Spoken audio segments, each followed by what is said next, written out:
இருக்கிறதுலையே ரொம்ப அவதூறு உச்சக்கட்ட நிலைமையில என்ன பண்ண முடியும்? தனி மனித தாக்குதல் தான். ஒரு ஆண்மகனாக இருந்தால் ஒரு பெண்ணை வைத்து அவனை அவதூறு பண்ணுவீங்க, ஒரு பெண்ணாக இருந்தால் ஒரு ஆணை வச்சு அவனை அவதூறு பண்ணுவீங்க. வேற என்ன பண்ணுற முடியும்? இதில் திரு சாட்டை அவர்கள் நேற்று ஒரு வீடியோ போட்டிருந்தார். இதை பற்றிலாம் எனக்கு வீடியோ போடணும் அப்படின்னு நான் நினைக்கவே இல்லை. வீடியோ போடணும்னு கூட எனக்கு தோணலை. இருந்தாலும் நான் போடுறேன். விஜய் பற்றி பேசணும், விஜயும் சங்கீதாவுக்கும் இடையில் நடக்கிற தனிப்பட்ட முறையை பற்றி பேசணுங்கிறது எனக்கு உடன்பாடே கிடையாது. இருந்தாலும் நான் சொல்ல விரும்புகிறேன் அப்படின்னு நீங்கள் சொல்கிறது எப்படி தெரியுமா இருக்கு? எதையாவது தொட்டு நான் சாப்பிட்ணுன்னு நான் நினைக்கல, இருந்தாலும் நான் சாப்பிட்றேன் அப்படிங்கிற மாதிரி இருக்குது. வேணாம், உங்களை மட்டும் சொல்லலை, இதை சார்ந்த அனைத்து விதமான நண்பர்களையும் தோழர்களையும் கேட்குறது என்னென்னா, அது தனிப்பட்ட பிரச்சனை, அது அரசியலாக்காது.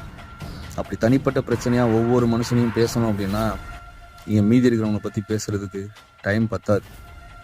மாதக்கணக்கில் பேசிகிட்டே இருக்கலாம், அவ்வளோ இருக்குது. வெறும் டைவர்ஸ் வேணும் தானே கேட்டிருக்காங்க.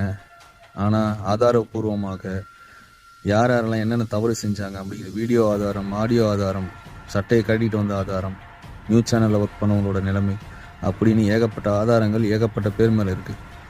அதெல்லாம் நம்ம பேச வேண்டாம். நம்ம கட்சி சார்ந்த கொள்கைகள் என்னென்ன, கட்சியை அடுத்த நிலைமைக்கு கொண்டு போகிறதுக்கு என்னென்னங்கிறத பற்றி மட்டும் பேசுவோம் அப்படிங்கிறது தான் என்னுடைய தாழ்மையான கருத்து. இது உங்கள் எல்லாருக்குமே புரியும்னு நினைக்கிறேன். அரசியலாக பார்ப்போம். நன்றி.